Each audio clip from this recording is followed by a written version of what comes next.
সন্তান জন্ম নেওয়ার পর সন্তানের 3টি হক পিতাকে পূরণ করতে হবে। আইয়ুহসিনা ইসমাহু ইযা উলিদা, সন্তান জন্মের পর পিতা সন্তানের একটি সুন্দর নাম রাখবে। সবচেয়ে অদ্ভুত অনর্থক নাম রাখে আমি দেখেছি বুদ্ধিস্টরা, চাইনিজরা। দেখেন না, জি পিং পং, চ্যাং চং ওয়াং, ঠিক কিনা? আহা, এ নামের অর্থ খুঁজে পাওয়া যায় না। এগুলো কি নাম? চুয়া চুকাং। আপনারা দেখতে পাচ্ছেন বাংলাদেশে নারী নির্যাতন বেড়েছে, সমান্তরালে পুরুষ নির্যাতনও বেড়েছে। নারী নির্যাতন হয় হাজার হাজার, পুরুষ নির্যাতন হয় শত শত, কিন্তু বিচারের বাণী নিভৃতে কাঁদে। নারী নির্যাতনের বিচার আছে, পুরুষ নির্যাতনের বিচার নাই। আইনের ক্ষেত্রে ইসলাম নারী ও পুরুষের ক্ষেত্রে সমান আইন প্রযোজ্য করেছে। নাস্তিকদের চোখে শুধু পর্দা না, লোহার পর্দা। ওরা বলে সব ন্যাচারাল সিলেকশন, প্রাকৃতিক নির্বাচন। প্রকৃতি চিনল, প্রকৃতির স্রষ্টাকে চিনল না। অথচ এই স্ত্রী সন্তান দুটোকেই আল্লাহ তাআলা মানসিক শান্তি, চোখের প্রশান্তি বানায় দিয়েছেন। কিন্তু আমরা অশান্তিতে ভুগছি একমাত্র ইসলামের বিধানকে না মানার কারণে। আল্লাহ ও তার রাসূলের নির্দেশিত পদ্ধতিতে আমরা আমাদের পরিবারগুলোকে তৈরি করতে পারি নাই। এজন্যই শান্তি হয়ে গেছে কি অশান্তি।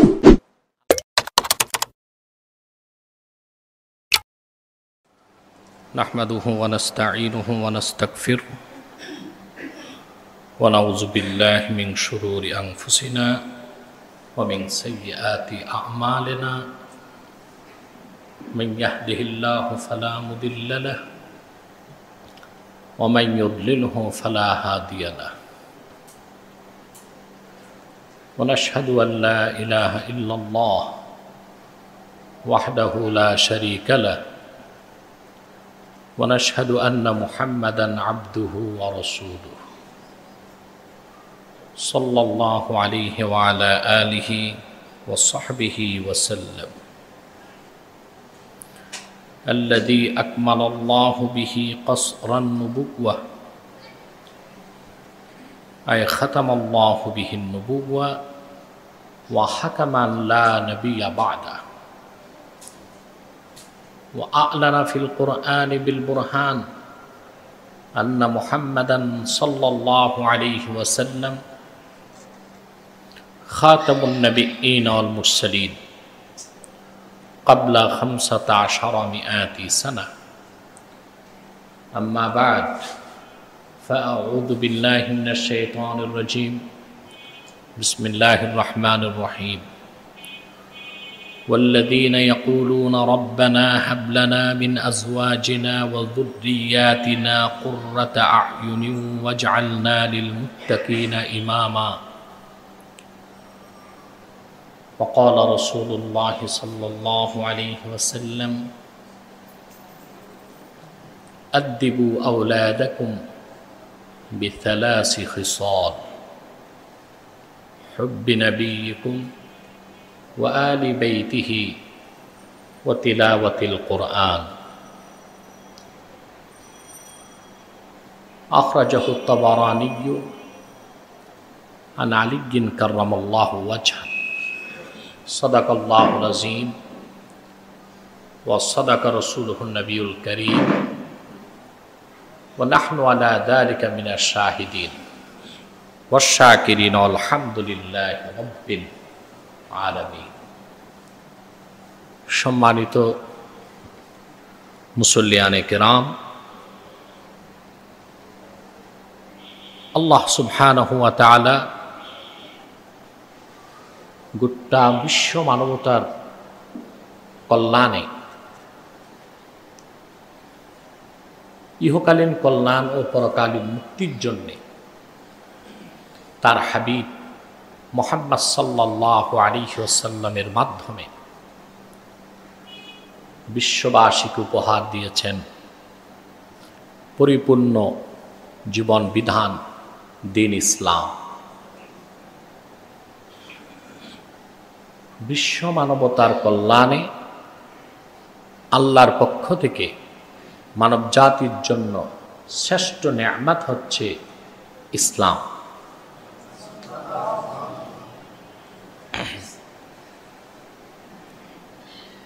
আদম আলাইহিস সালাতু ওয়াস সালাম থেকে যত নবী এসেছেন পরবর্তীতে ইসলামের মৌলিক বিষয়গুলো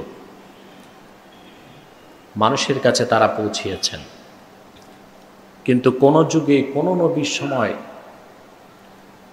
দিনকে আল্লাহ তাআলা পরিপূর্ণ করেননি। আখিরি নবী, নবীগণের মাথার তাজ মুহাম্মাদুর রাসূলুল্লাহ সাল্লাল্লাহু আলাইহি ওয়াসাল্লামকে ১৫০০ বছর আগে প্রেরণ করে দিন ইসলামকে পরিপূর্ণ করেছেন। যে দিন ইসলাম মানুষকে দেখায় মুক্তির পথ, জান্নাতের পথ, সফলতা, শান্তি, সমৃদ্ধি, ইহকালীন কল্যাণে যা কিছু প্রয়োজন মানুষের সব কিছুর সমাধান আল্লাহ পাক দিন ইসলামের মধ্যে রেখে দিয়েছেন।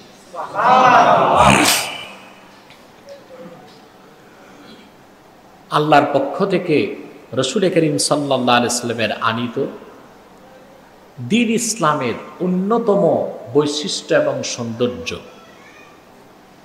বেদিন বেঈমান অবিশ্বাসী অমুসলিমরাও যদি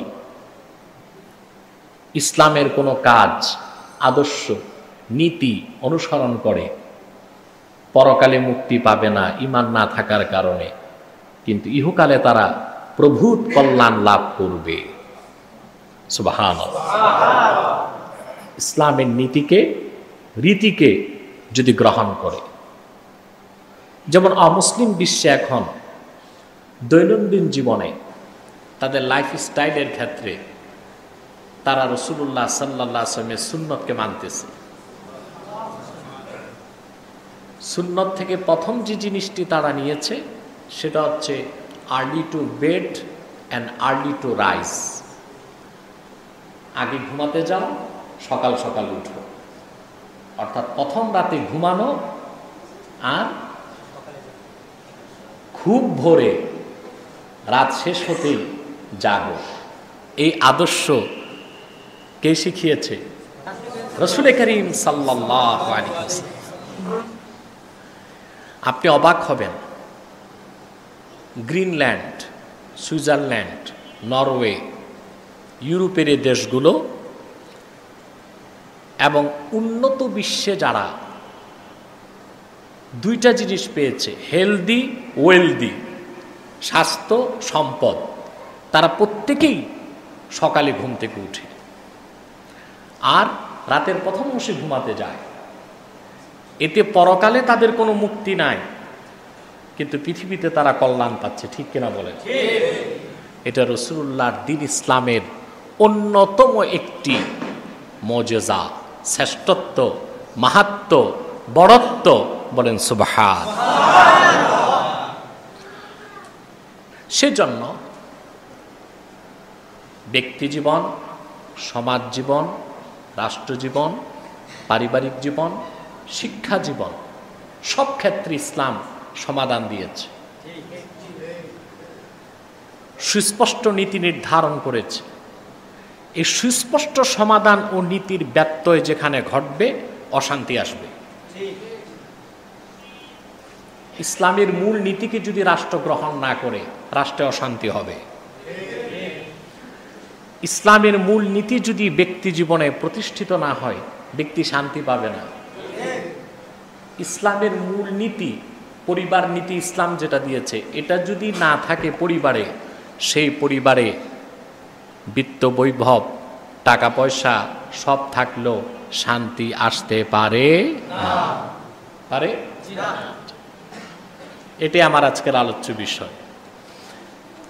আমরা দেখতে পাচ্ছি বাংলাদেশে স্বামী স্ত্রীর বিচ্ছেদ বেড়ে গিয়েছে।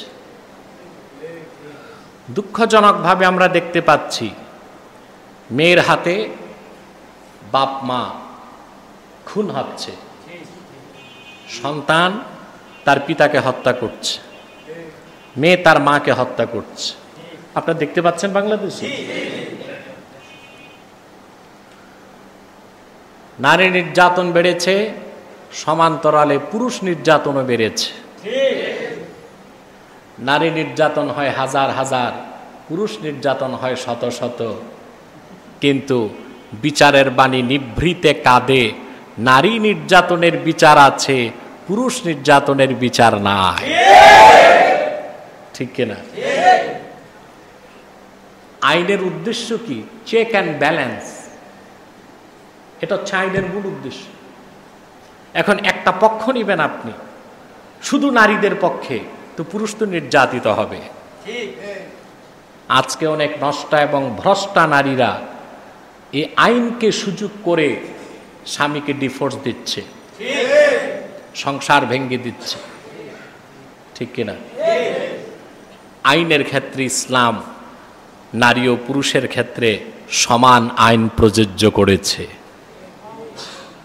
সব জায়গায় তোমরা নারী পুরুষের সমান অধিকার চাও, আইনের বেলায় 60 আর 40 কেন? 50-50 করো। ঠিক কিনা? আজ আমরা দেখতে পাচ্ছি অর্থনৈতিকভাবে আমাদের দেশের পরিবারগুলো সমৃদ্ধ হচ্ছে, কিন্তু পরিবারের সদস্যদের মুখের হাসি মুছে যাচ্ছে। ব্যাংক অ্যাকাউন্ট হচ্ছে, বিত্ত বৈভব গড়ে তুলছে, ইমারতের পর ইমারত গড়ে উঠছে, মানুষের সম্পদের অভাব হচ্ছে না। বাড়ি, গাড়ি, নারী, নার্সারি, ইন্ডাস্ট্রি, ফ্যাক্টরি সব আছে, সুখ নাই, শান্তি নাই। ঠিক না? অথচ আল্লাহ সুবহানাহু ওয়া তাআলা মানুষকে পৃথিবীতে বসবাসের জন্য সবকিছু দিয়েছেন। দৈহিক সুস্থতার জন্য, দৈহিক অস্তিত্ব রক্ষায় তিনি অতি উত্তম রিজিক দিয়েছেন। দিয়েছেন কিনা? দৈহিক শান্তির জন্য আল্লাহ পাক সবচেয়ে দামি দামি খাদ্য আপনাদের দিয়েছেন। কুরআন কারীমে তিনি বলেছেন, ওয়ালাকাদ কাররামনা বানি আদামা ওয়া হামালনাহুম ফিল বাররি ওয়াল বাহরি ওয়া রাযাকনাহুম মিনাত তাইয়্যিবাত। আমি আদম সন্তানকে সম্মানিত করেছি, জল স্থলে কর্তৃত্ব দিয়েছি, আর অতি উত্তম সুস্বাদু খাদ্য তাদেরকে রিজিক হিসেবে দিয়েছি। দেখেন তো, এত বড় হাতি খায় কলা গাছ, আর মানুষ খায় কলা। সুবহানাল্লাহ কইবেন। মানুষ খায় কি? পেক করা। আল্লাহ কভার লাগাই দিচ্ছেন ব্যাকটেরিয়া ভাইরাস থেকে যেন মুক্ত থাকে। এত বড় প্রাণীটা খায় কলা গাছ, মানুষ খায় আসলটা। সুবহানাল্লাহ। ফল গাছের পাতাগুলো খায় ছাগল বকরি, ফলগুলো খায় মানুষ। এই যে খান, চোখ খুলে তাকান, আনার বেদানা, ঠিক কিনা? আঙ্গুর, মনাক্কা, আরো কত ফল, রকমারি, এখন বিদেশি ফলগুলো আসতেছে বাংলাদেশ। চিন্তা করেন, একটা আনার দেখেন তো আল্লাহ কিভাবে সেটিং করেছেন দানাগুলোকে। সুবহানাল্লাহ। তার উপরে কত চিত্তাকর্ষক একটি আবরণ দিয়েছেন, দিয়েছেন অসম্ভব সম্মোহনীপূর্ণ গ্রাণ। সুবহানাল্লাহ। নাস্তিকদের চোখে শুধু পর্দা না, লোহার পর্দা। ওরা বলে সব ন্যাচারাল সিলেকশন, প্রাকৃতিক নির্বাচন। প্রকৃতি চিনল, প্রকৃতির স্রষ্টাকে চিনল না। নওজুবিল্লাহ বলে। তা আমাদের দৈহিক শান্তির জন্য, দৈহিক এক্সিস্টেন্স, অস্তিত্বর জন্য তিনি দিলেন রিস্ক। ঠিক কিনা? অক্সিজেন দিলেন, এটাও রিজিক। পানি দিলেন, এটাও রিজিক। মানসিক প্রশান্তির জন্য দুটো জিনিস দিয়েছেন। সুবহানাল্লাহ। একটি হচ্ছে স্ত্রী, আরেক হচ্ছে সন্তান। সুবহানাল্লাহ বলবেন। স্ত্রী আর সন্তান। অথচ মানসিক প্রশান্তির জন্য দিলেন যে স্ত্রী আর সন্তান। আমাদের পরিবারগুলোতে অশান্তির মূলে এখন স্ত্রী এবং সন্তান। স্ত্রী পরকিয়া করতেছে, কথা বলেন, পরকিয়া করতেছে, অ্যান্ড্রয়েড মোবাইল দিয়ে দিছে। তারপরে কি হয়? একের পর এক সিইং, ডেটিং, গিভিং, গেটিং। ঠিক, সবচেয়ে ধোঁকা খায় প্রবাসীরা। বিয়ে করে যে বিদেশ যায় 6 বছরে আর দেশে আসে না, ঠিক কিনা? টাকা পয়সা পাঠায় স্ত্রীর অ্যাকাউন্টে, 6 বছর পরে এসে দেখে ব্যাংকের অ্যাকাউন্ট খালি, ঘরের বিছানা খালি, এ গেছে আরেকজনের সাথে। এর চেয়ে বড় অশান্তি আছে? কথা বলে। জন্মদাতা পিতার গায়ে যদি সন্তান হাত তুলে, এর চেয়ে বড় আযাব একজন পিতার জন্য কি হতে পারে?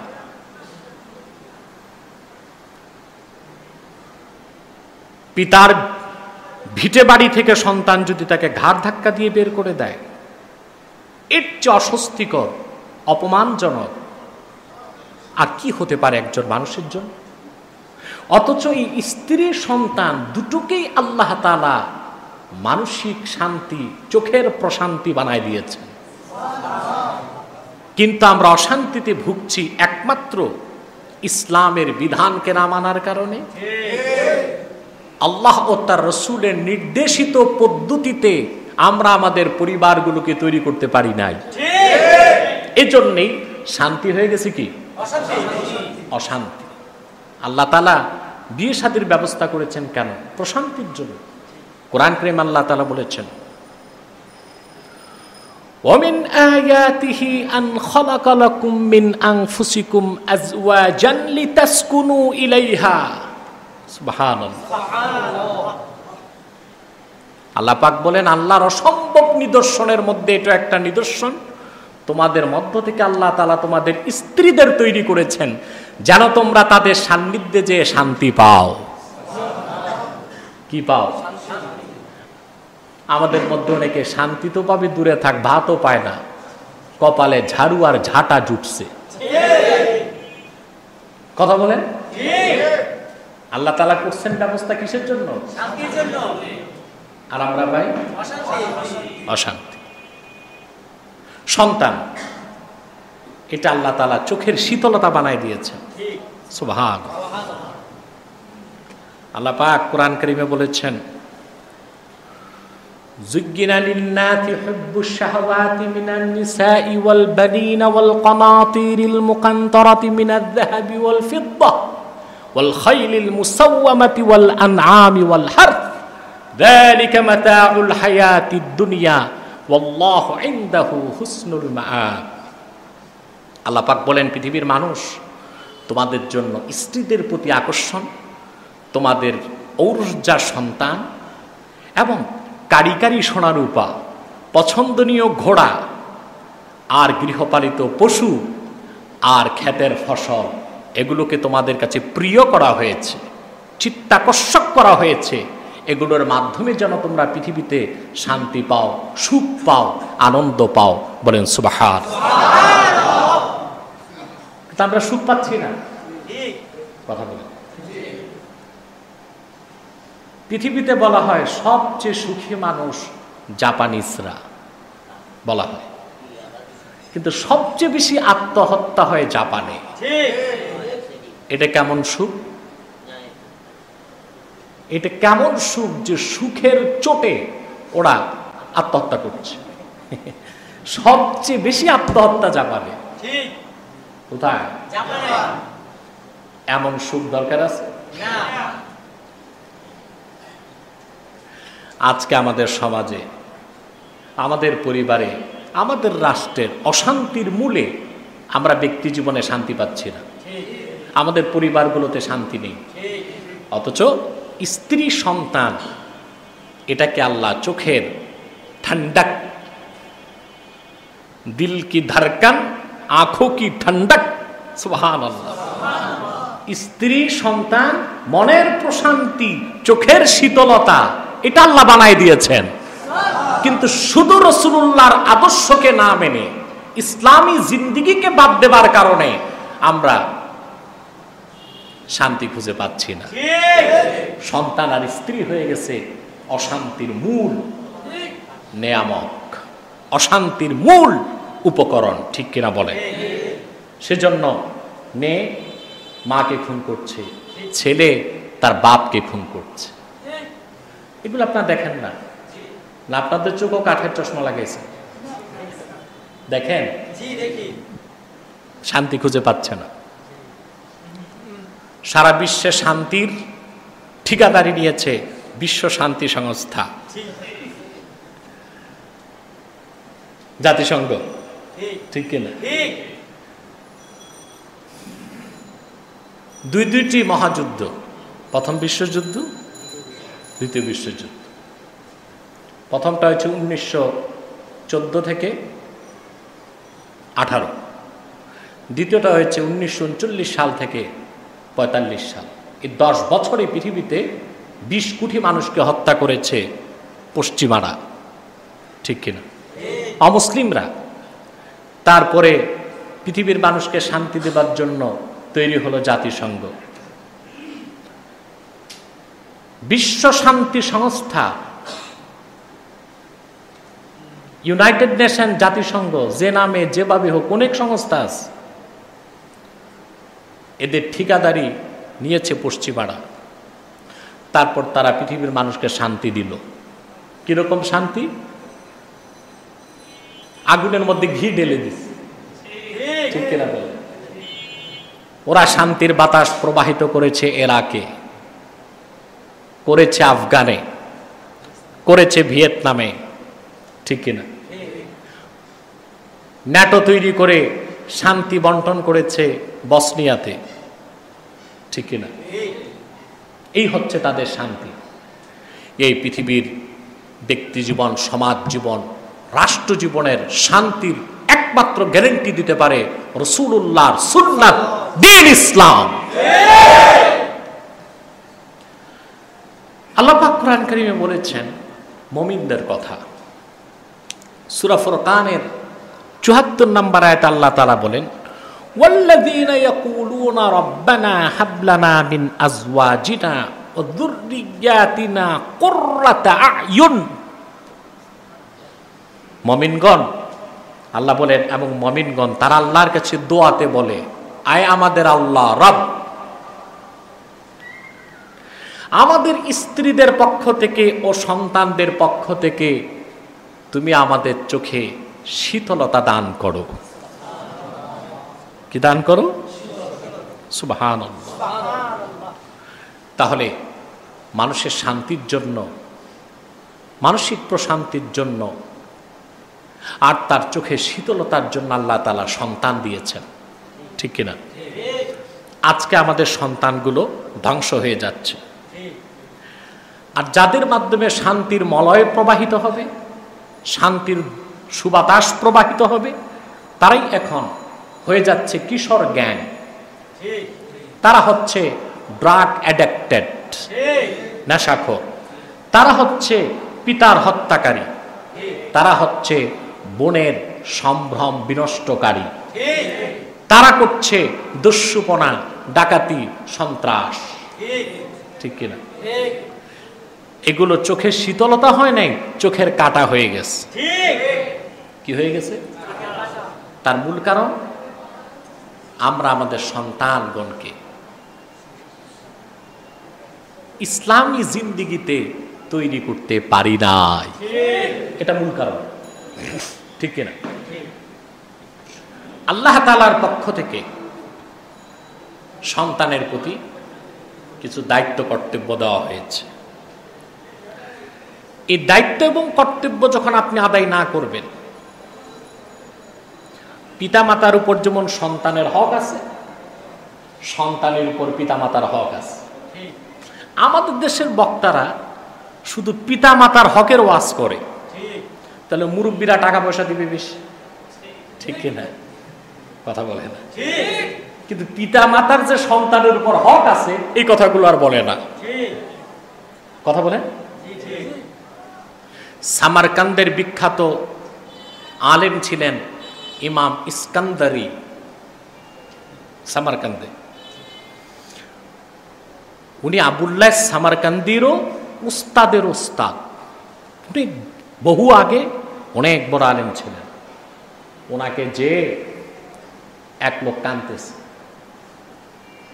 বলল ইন্না ইবনি কদ দরাবানি ওয়া আওজানি, হযরত আমার ছেলে আমারে পিটাইছে, আর হালকা পাতলা পিট্টি দেয় নাই, খুব ব্যথা দিস। তা আলেম জিজ্ঞেস করছে তাকে, তোমার ছেলেকে তুমি কোরআন শরীফ পড়িয়েছ? বলে না।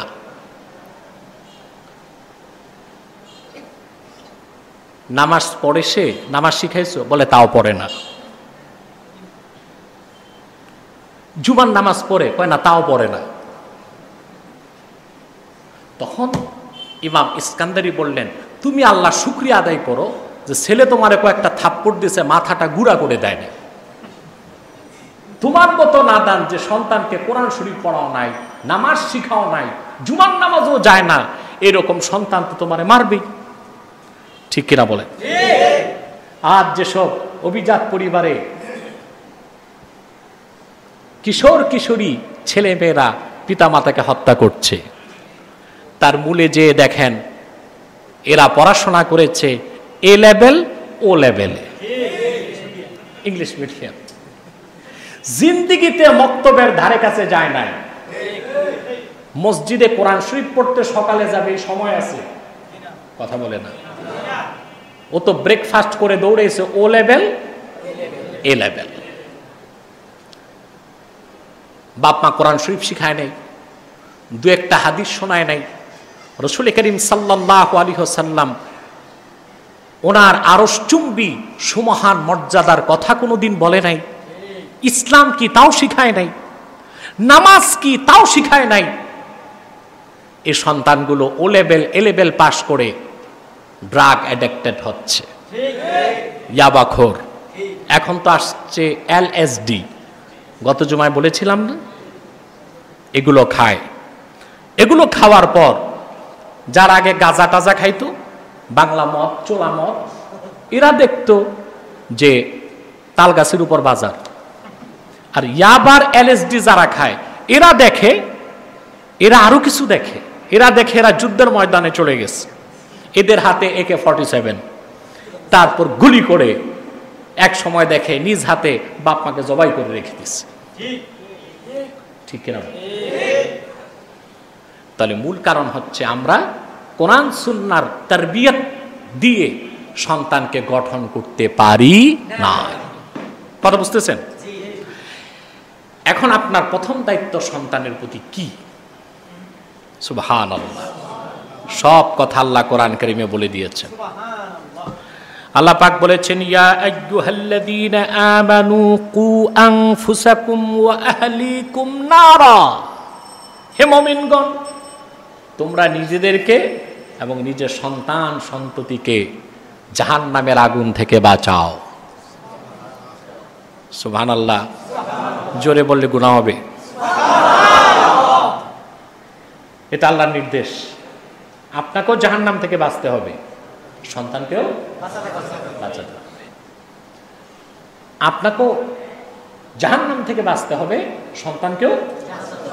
তার মানে আপনার সন্তানকে আখিরাত মুখী করতে হবে। কি করতে হবে? আখিরাত মুখী করার জন্য সন্তান লালন পালন কিভাবে করবেন সেই স্ট্রাকচার আমি দিচ্ছি আপনাদেরকে। জন্মের পর সন্তান জন্ম হওয়ার পর আপনার কিছু দায়িত্ব আছে।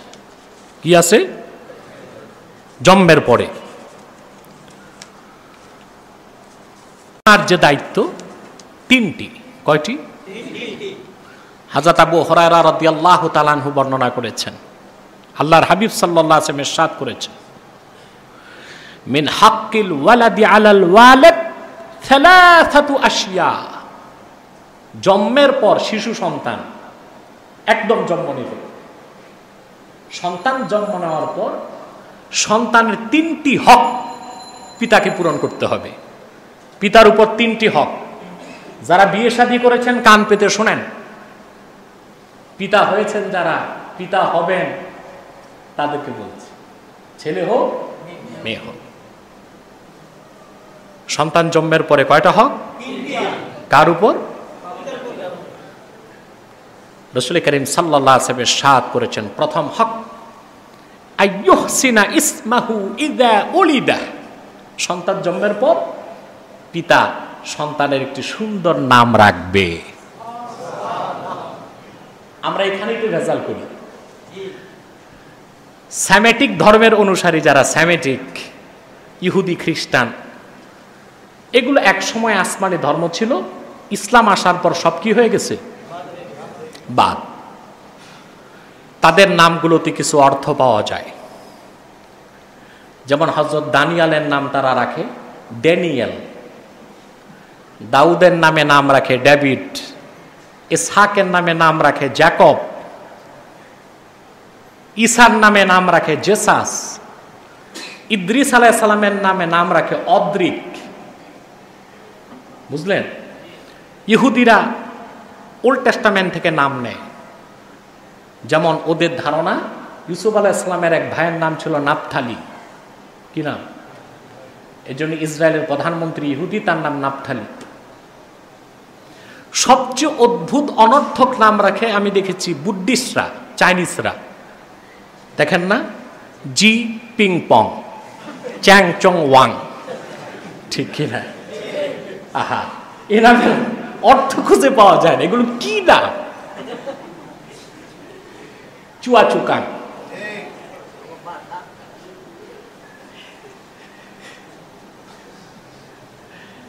আহা, এই নামগুলোর অর্থ খুঁজে পাওয়া যায় না, কারণ এদের ধর্মটা এটা নিচের সৃষ্ট কালচার। এটা কি? হিন্দুদের নামেরও কোনো অর্থ পাবেন না। হাদা, রাধা, গাধা অর্থ পাবেন?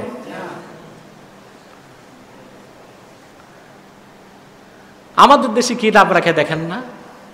বন্যা, কন্যা, ঠিক কিনা? পত্রিকায় দেখলাম 2 গ্রুপে মারামারি লাগছে, 2 সন্ত্রাসী মারা গেছে। নাম কি সন্ত্রাসীদের? একটার নাম হকিস্টিক বল্টু, আরেকটার নাম জুতা নান্টু। এই যদি হয় মুসলমানের সন্তানের নাম, নামের তো একটা আসর আছে, কথা বলেন না? এখন দেখা যাচ্ছে অভিজাত পরিবারের নামগুলো ইংরেজদের নামে হচ্ছে, ঠিক কিনা? নাম থেকে বোঝা যায় না এটা মুসলিম কিনা। তাহলে আপনার পরিবারে যদি শান্তি চান, প্রথম ঠিক করতে হবে আপনার বউ, স্ত্রী। এই বিষয়ে অনেক কথা আমি বলেছি, নারীর অধিকার, নারীর মর্যাদা, শুনছেন না? ঐতিহাসিক অনেক ডিবেট হয়েছে, বুদ্ধিজীবী নাস্তিকরা হেরেছে আলহামদুলিল্লাহ। আজকে বলতেছি সন্তানের কথা। কার কথা? সন্তানের। তো সন্তান জন্মের পরে পিতার উপর কয়টা হক? প্রথম কি? আইয়ুহসিনা ইসমাহু ইযা উলিদা। প্রথম কাজ। দ্বিতীয় হক পিতার উপর সন্তানের জন্য, ওয়ায়ুআল্লিমাহুল কিতাবা ইযা আকালা। আর যখন তার জ্ঞান চলে আসবে তখন তাকে কোরআন কারীমের সবক শুরু করবে। আগে কি কিন্ডারগার্টেন না মক্তব? ও লেভেল, এ লেভেল না আগে মসজিদে? নয় মক্তবে, নয় মাদ্রাসা। এটা দ্বিতীয় কাজ। 3 নাম্বার, রাসূল করিম সাল্লাল্লাহু আলাইহি ওয়াসাল্লাম বলেছেন, ওয়ায়ুযাওয়িজুহু ইযা আদরাকা। পিতা তাকে লালন পালন করবে, যখন সে বালেগ হয়ে যাবে, ফিজিক্যালি ম্যাচিউরড হয়ে যাবে, তখন পিতা তাকে বিয়ে করিয়ে দিবে। সুবহানাল্লাহ। কি করিয়ে দিবে? আমাদের যুবকরা কেরিয়ার গঠন করতে করতে আদু ভাইয়ের মতো জীবন শেষ। ঠিক, যখন বউ পাইছে চাকরি পায় নাই, যখন চাকরি পাইছে বউ নাই। আশ্চর্য অবস্থা। কেরিয়ার গঠন করেন না আপনি। বিয়ে শাদী করলে কি পড়াশোনা করা হারাম? কথা বলেন। আমাদের দেশে তো আবার নিয়ম আছে 21 বছর ছেলেদের, মেয়েদের 18 বছর। এর আগে এটার নাম দিছে কি? ইসলামে বাল্য বিয়ে বলতে কিছু নাই, বালেগ বিয়ে আছে। কি আছে? বাল্য বিয়ে নাই। আর যদি কেউ 21-এর আগে 18-র আগে বিয়ে করে, এটাকে অবৈধ বলা যাবে? এটাকে বড় জোর বেআইনি বলতে পারেন, দেশের আইনের খেলাফ। আল্লাহ যেটাকে বৈধ করেছেন কিয়ামত তক সেটা বৈধ, আল্লাহ যেটাকে অবৈধ করেছেন কিয়ামত তক অবৈধ। ঠিক কিনা? আইনি বেআইনি ওটা ভিন্ন জিনিস। তাহলে আপনার প্রথম দায়িত্ব, সন্তান তার ভালো নাম রাখবেন, তাকে কোরআনের ইলম শিখাবেন। ঠিক কিনা? আর পরিণত বয়সে তাকে বিয়ের ব্যবস্থা করবেন। এটা একটি হাদিসের মধ্যে আমরা দেখতে পেলাম, শিশু থেকে যৌবন পর্যন্ত। ঠিক কিনা? মানুষের জীবনের কতগুলি স্তর আছে। জন্মের পর থেকে 7 বছর বয়স পর্যন্ত শিশু, সে কি? 7 থেকে 15 পর্যন্ত সে হচ্ছে বালক। 15 থেকে বয়স যখন বাড়বে তখন সে কিশোর। ঠিক কিনা? কথা বলেন। 20-এর পর থেকে 40 ও তারপর পর্যন্ত যুবক। 40-এর পর থেকে 55 পর্যন্ত প্রৌঢ়। 55 থেকে মরার আগ পর্যন্ত বৃদ্ধ। ঠিক কিনা? আপনাকে শিশু অবস্থায় সন্তানকে গঠন করতে হবে। মাটি যখন নরম থাকে, যেভাবে গঠন করতে চান সেভাবে করা যায়। এজন্য সন্তান কিরকম চান, সুসন্তান না কুসন্তান, আপনাকে তা নির্ধারণ করতে হবে শিশুকালে। কোন কালে? সন্তান জন্মের পর নাম রাখলেন, আকিকা দিলেন। ঠিক কিনা? যখন ধীরে ধীরে সে বড় হবে, আকল চলে আসে, আকাল, জানা শোনা, নলেজ নেবার শক্তি চলে আসে বালক বালিকা যেই হোক 4 বছর বয়স থেকে। কয় বছর? তখন থেকে আপনার উপর 3টে দায়িত্ব। রাসূল করিম সাল্লাল্লাহু আলাইহি ওয়াসাল্লাম ইরশাদ করেছেন, আদিবু আওলাদাকুম বিসালাসি খিসাল হুব্বি নাবিয়্যিকুম ওয়া আলি বাইতিহি ওয়া তিলাওয়াতিল কুরআন। তোমরা তোমাদের সন্তান ছেলে হোক মেয়ে হোক 3টি আদব শিখাও। প্রথমে কয়টি আদব? 1, আমি মুহাম্মদ সাল্লাল্লাহু আলাইহি ওয়াসাল্লামের ভালোবাসা শিখাও। আমার বংশধরগণের ভালোবাসা শিখাও। কোরআন কারীমের তেলাওয়াত শিখাও। রাসূল করিম সাল্লাল্লাহু আলাইহি ওয়াসাল্লামের ভালোবাসাটাই ঈমান। হাদিসে এসেছে, আলা লা ঈমানা লিমান লা মুহাব্বাতা লাহু সাল্লাল্লাহু আলাইহি ওয়াসাল্লাম।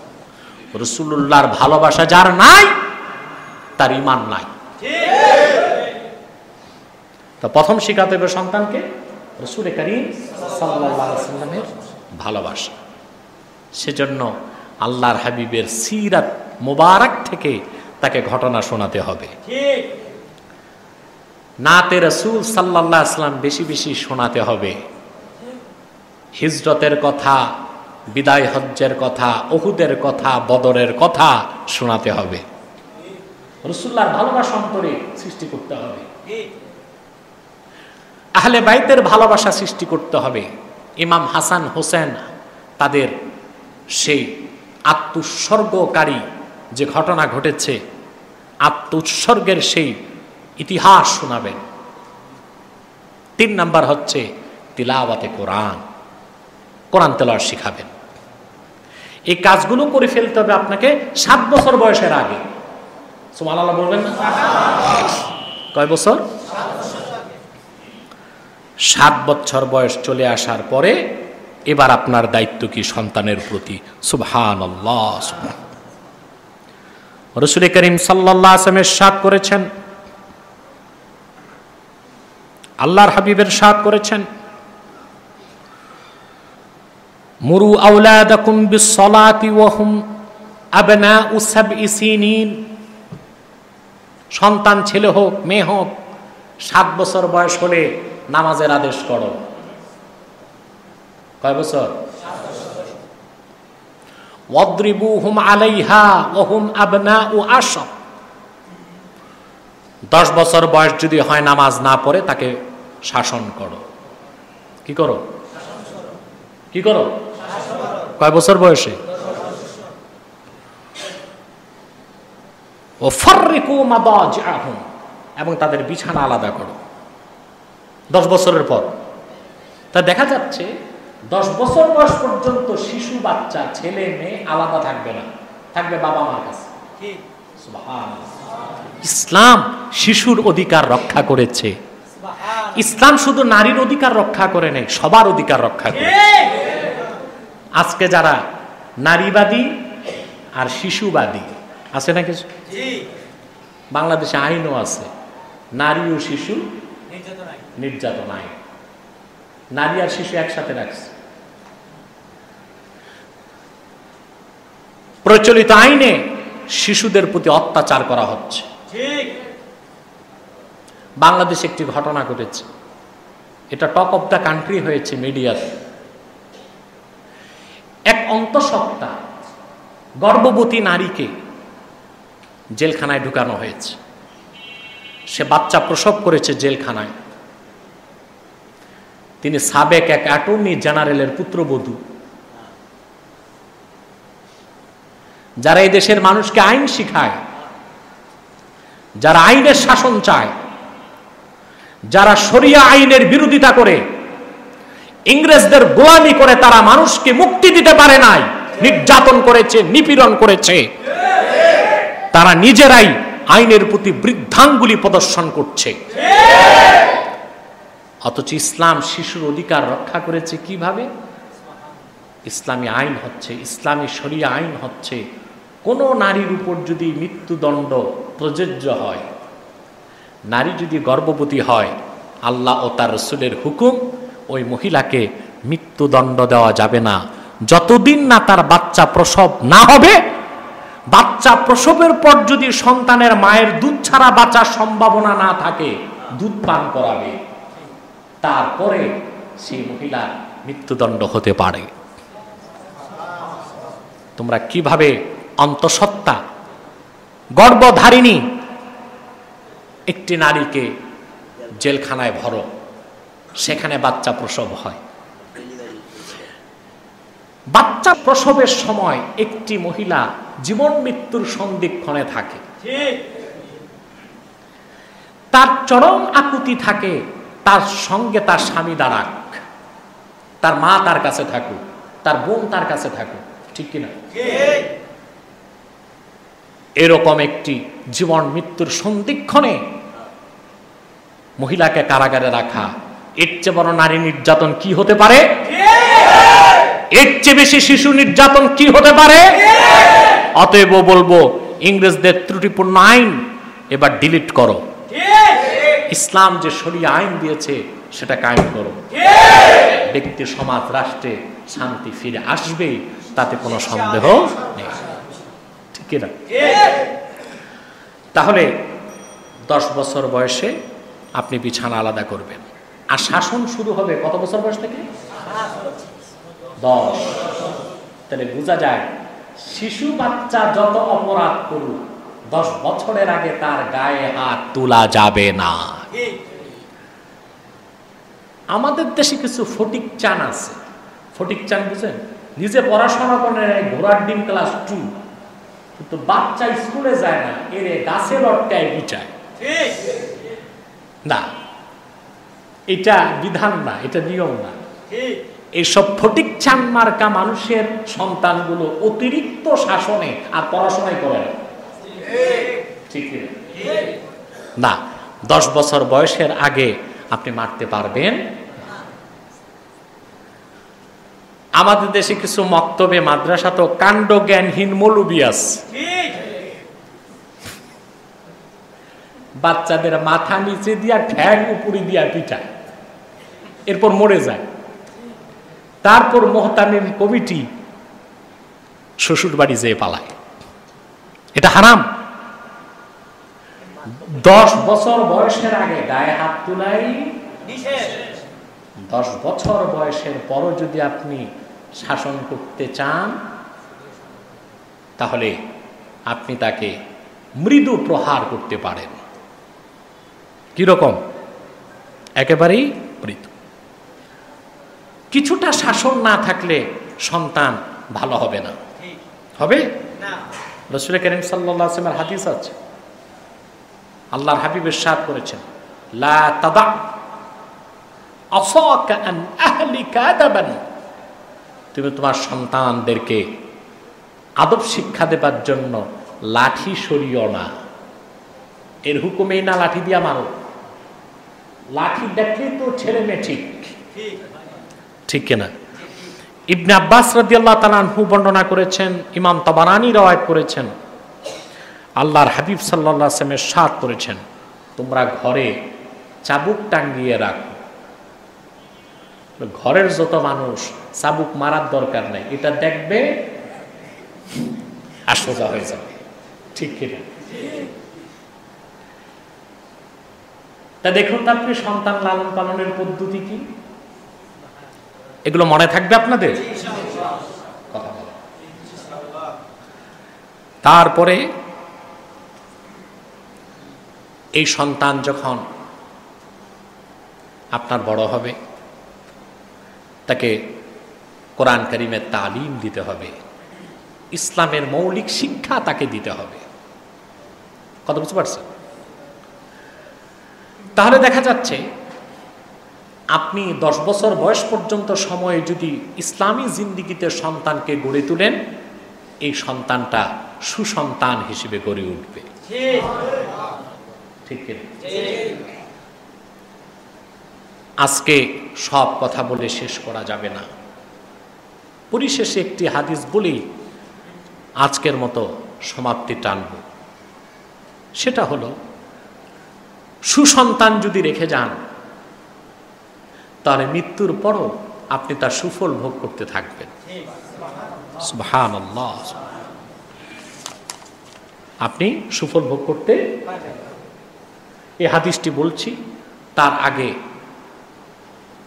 আরো কয়েকটি হাদিস থেকে তথ্য দিচ্ছে আপনাদেরকে, যে শিশুরা সব সময় আদর সোহাগ পাবে। শিশুকালে এদেরকে কোনো শাসন করা যাবে না। শাসন শুরু হবে বালক থেকে। কিসের থেকে? 7 পর আর শিশু থাকে না, এটা বালকে চলে যায়। কিসে? তারপরে বালেক, তারপরে কি? রাসূল কারীম সাল্লাল্লাহু আলাইহি ওয়াসাল্লাম শিশুদেরকে কিভাবে আদর করতে হবে এই শিক্ষাটা উম্মতকে দিয়েছেন। হযরত আবু হুরায়রা রাদিয়াল্লাহু তাআলা আনহু বলেন, قبل رسول الله صلى الله عليه وسلم الحسن بن علي وعنده الأقرع ابن حابس التميمي جالسا। রাসূল করিম সাল্লাল্লাহু আলাইহি ওয়াসাল্লাম একদিন হযরত হাসান রাদিয়াল্লাহু তাআলা আনহুকে চুমু দিলেন। হযরত হাসান وعنده أقرع ابن حابس التميمي جالسا। রাসূলুল্লাহ সাল্লাল্লাহু আলাইহি ওয়াসাল্লামের সামনে এক সাহাবী বসেছিলেন, ওনার নাম হচ্ছে আকরা ইবনু হাবিস আত-তামিমি। ফাকাল আল আকরা, সাহাবী দৃশ্য দেখে বললেন, ইন্নালি আশারাতাম মিনাল ওয়ালাদ মা কাব্বালতু মিনহুম আহাদা। ইয়া রাসূলুল্লাহ, আমার 10 জন সন্তান আছে, জীবন একটা চুমা দিয়া দেখিনি। কতজন সন্তান? 10 জন। আল্লাহর হাবিব সাল্লাল্লাহু আলাইহি ওয়াসাল্লাম আফসোস করে বললেন, ফানাযারা ইলাইহি রাসূলুল্লাহ সাল্লাল্লাহু আলাইহি ওয়াসাল্লাম সাল্লামা সুম্মা ক্বাল মান লা ইয়ারহাম লা ইউরহাম। আল্লাহর হাবিব তখন বললেন, আফসোস তোমার জন্য, তোমার 10টা সন্তান, কোনোদিন তাদেরকে একটু আদর করে চুমা দেওয়ার দয়াটাও জাগলো না। যে ব্যক্তি শিশুদের প্রতি দয়া করে না, আল্লাহর পক্ষ থেকে কখনো সে অনুগ্রহ পায় না। কথা বুঝতে পেরেছেন?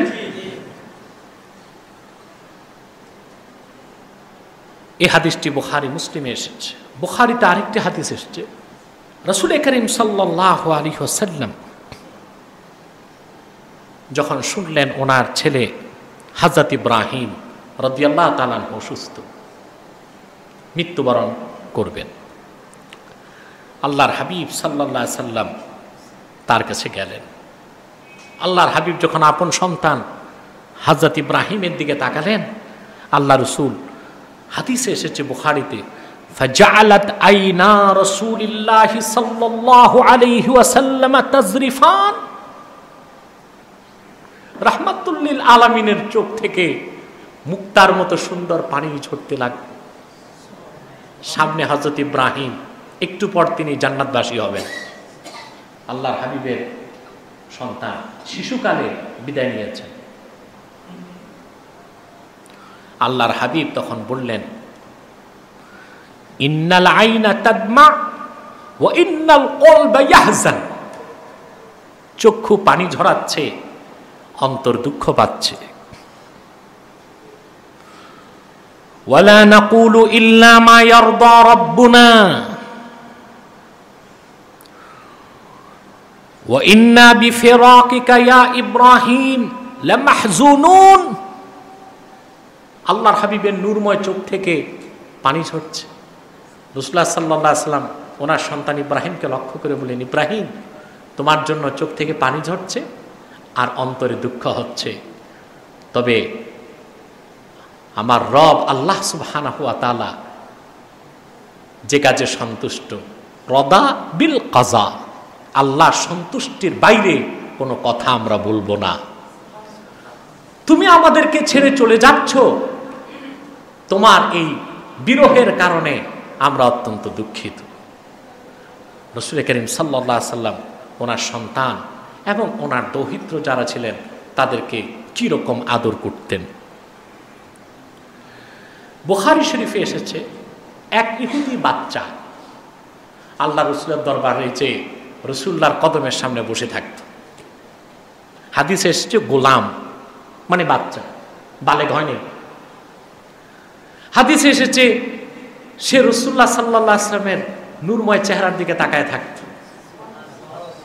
আল্লাহর হাবিব যখন জুতা মুবারক খুলতেন তো বাচ্চাটা রাসূলুল্লাহর জুতা নিয়ে বুকে লাগায় দাঁড়ায় থাকত। আল্লাহর হাবিব সাহাবায়ে কেরামকে বললেন, ওই ছোট্ট ছেলেটা আসে না কেন? সাহাবায়ে কেরাম বলেন, হুজুর, বাচ্চাটা মনে আর আসতে পারবে না, সে মারজে মৌতে মুবতালা, সে মৃত্যু পথযাত্রী। আল্লাহর হাবিব বললেন, চলো আমরা একটু তাকে দেখে আসি। হাদিস সাক্ষী আল্লাহর হাবিব সাল্লাল্লাহু আলাইহি সাল্লাম বাচ্চাটির কাছে যে বললেন, কুল লা ইলাহা ইল্লাল্লাহ ওয়া আন্নী রাসূলুল্লাহ। তুমি আমার এত খেদমত করেছো, তুমি আমার দরবারে, তুমি আমার দরবার, সুবহানাল্লাহ, রাসূলুল্লাহর দরবার শরীফ, এর কোনো তুলনা আছে? তুমি আমার কদমে এত বসেছো, কিন্তু মৃত্যুর পরে তুমি জাহান্নামে যাবা, এটা তো হয় না। তুমি একবার কালেমা পড়ো। ফানাজারাল গুলামু ইলা আবিহি, বাচ্চাটা তার বাবার দিকে তাকায় আছে। বাবা ইহুদি, শুধু ইহুদি না, ইহুদির বড় আলেম, বাবার দিকে তাকায় আছে। বাচ্চা ছেলেটি আবার একবার আকাশের দিকে তাকায়, মালাকুল মউত চলে আসে কিনা, একবার রাসূলুল্লাহর নূরময় চেহারার দিকে তাকায়, আরেকবার আকাশের দিকে তাকায়, আরেকবার তার বাবার দিকে তাকায়। পরিশেষে তার বাপ তাকে বলল, ও বাচ্চা, তুমি কোনো দিক তাকায়ও না, আতি আবুল কাসেম সাল্লাল্লাহু আলাইহি সাল্লাম, মুহাম্মদ সাল্লাল্লাহু আলাইহি সাল্লাম যা বলেন তা মেনে নাও। বাচ্চাটি মুসলমান হয়ে গেল। রাসূলুল্লাহ তখন শুকরিয়া আদায় করলেন, আলহামদুলিল্লাহ আল্লাযী আনকাযাহু মিনান নার, প্রশংসা সে আল্লাহ যিনি তাকে জাহান্নাম থেকে মুক্তি দান করেছেন। এই riwayatটি বুখারীতে আছে, এইরকম আরেকটি riwayat আবু দাউদ শরীফেও আছে। এসব হাদিস থেকে আমরা বুঝতে পারি শিশু বাচ্চাদের প্রতি আমাদের মায়া কি হবে, নিজের সন্তানের প্রতি আমাদের দায়িত্ব এবং কর্তব্য কি হবে। যদি আমরা কোরআন সুন্নাহ মোতাবেক সন্তানকে গড়ে তুলতে পারি, এই সন্তান হবে আমাদের চোখের শীতলতা, ঠিক কিনা? ওয়াখির দাওয়ানা আনিল হামদুলিল্লাহি রাব্বিল আলামিন। আসসালামু আলাইকুম ওয়া রাহমাতুল্লাহি তাআলা ওয়া বারাকাতুহু।